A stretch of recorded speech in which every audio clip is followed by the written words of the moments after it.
안녕하십니까. 갤라호른입니다. 1353대에서 지지대를 확인한 달러는 일간 차트에서 20일 이동 평균선을 가뿐히 넘어섰지만 볼린저 밴드 상단에는 다다르지 못하고 뒤로 밀려났습니다. 추세 전환은 다음 기회로 미루고 일단은 지난 4월부터 형성된 하락 채널을 넘어섰다는데 의미를 둔 한 주였습니다. 원달러 환율은 1369원 중반에 걸쳐있는 20일 이동 평균선을 발판으로 다시 반등에 나설 것으로 예상됩니다. 연이은 십자형 캔들에서 확인할 수 있듯이 현재 달러를 놓고 매도세와 매수세가 팽팽한 형편입니다. 따라서 달러가 상승세를 만들어가려면 달러에 대한 매도 물량을 모두 소화해야 할 것입니다. 그렇지 않다면 달러는 원에 대한 약세를 이어갈 것입니다. 달러가 약세를 이어가더라도 볼린저 밴드 하단이 있는 1351원 중반과 1354원 사이에 형성된 지지대가 달러를 받쳐줄 것으로 예상됩니다. 달러는 지난 4월 초부터 하락과 지지 패턴을 반복해왔음을 4시간 차트에서 확인할 수 있습니다. 달러가 지지 구간에 들어서면 120일 지수 이동 평균선을 넘어서며 추세 반전을 노렸지만 번번이 무산됐음도 4시간 차트는 보여주고 있습니다. 이번 달 들어 달러는 하락 후 지지를 받는 구간이 길어졌는데 이는 달러의 하락세가 진정되기 시작했음을 추측해 볼 수 있는 부분입니다. 달러는 120일 지수 이동 평균선을 넘어서려는 시도를 반복했고 일시적으로 120일 지수선을 넘어섰지만 다시 지수 이동 평균선 밑으로 내려왔습니다. 하지만 달러는 1365 후반에서 지지를 받고 다시 120일 지수 이동 평균선 돌파에 나섰습니다. 달러는 1372.70대에 걸쳐 있는 120일 지수 이동 평균선에 있습니다. 이 지점에 강한 저항선을 구축한 세력과 이곳을 발판으로 새로운 단계로 도약하려는 세력 간의 힘겨루기가 계속되고 있는 광경이 나타나 있습니다.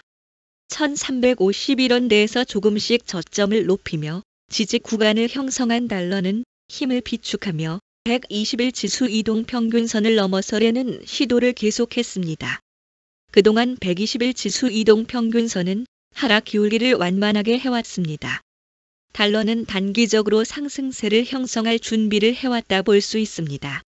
그렇다고 달러가 지난 4월에 1480대까지 상승한다는 것을 의미하는 것은 아닙니다.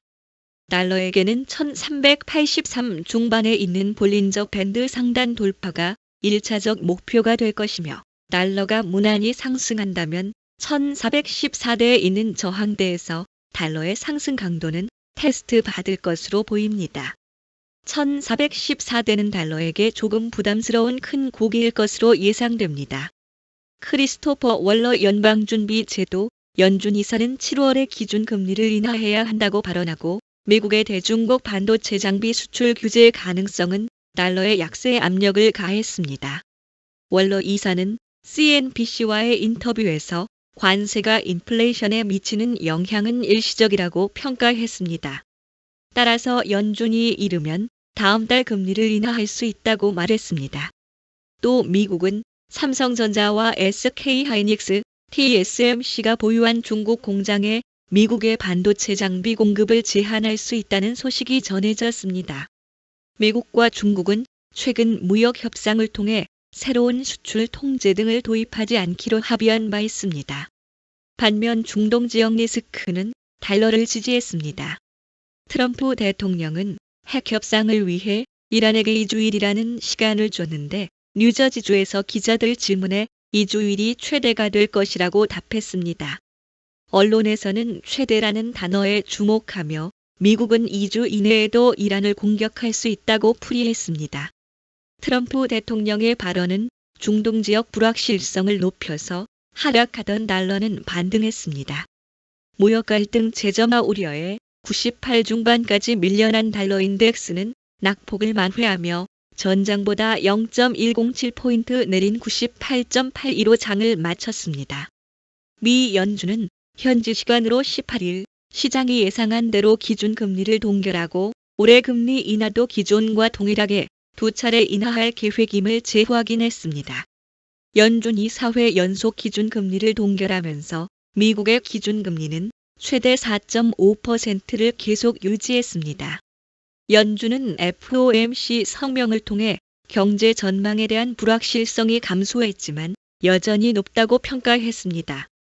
금리 동결에도 불구하고 내부적으로는 인플레이션에 더 강력한 태도를 보여 회의에 참가한 19명의 위원 가운데 8명이 올해 2차례의 금리 인하를 예상해 3월에 9명에서 1명 줄었고 7명은 금리 동결을 예상했습니다.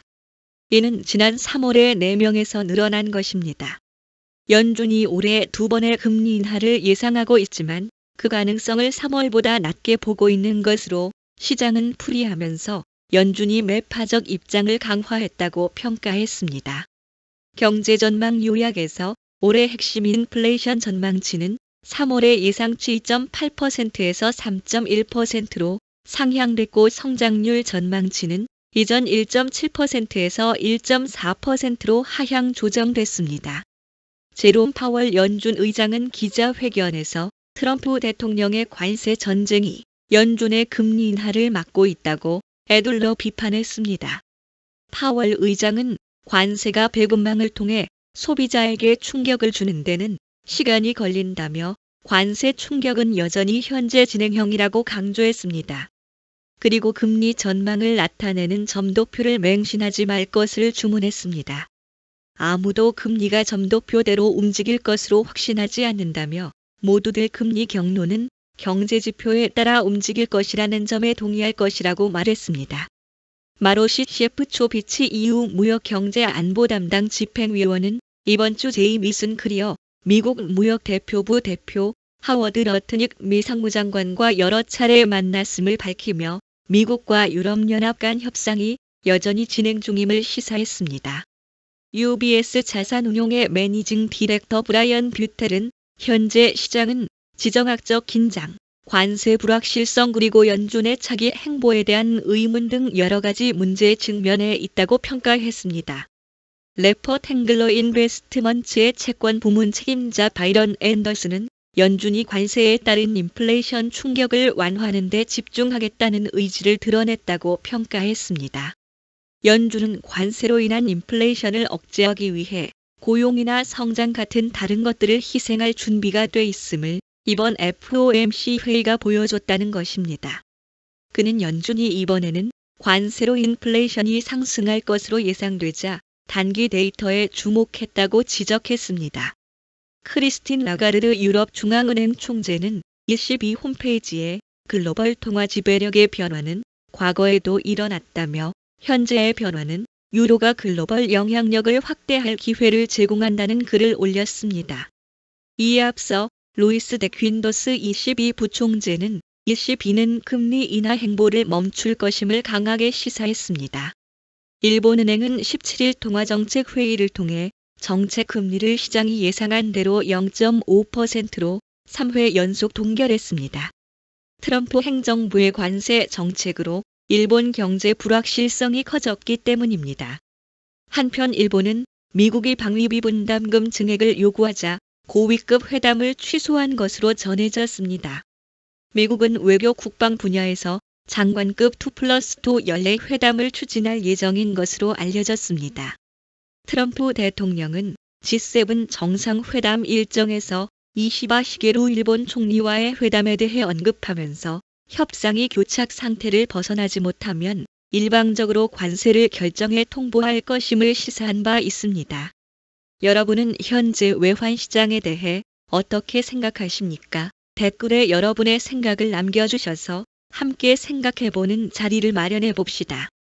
갤라호르는 트레이더의 눈으로 시장을 바라보며 투자자 여러분들이 시장에 대한 이해와 통찰력을 갖는데 도움을 드리려고 노력하고 있습니다. 갤라호른에서 제공하는 보고서는 참고용으로만 활용해 주실 것을 말씀드리며 투자에 대한 책임은 전적으로 투자자 자신에게 있다는 점을 유념하시기 바랍니다. 도움이 되셨다면 구독과 좋아요 부탁드리겠습니다. 감사합니다.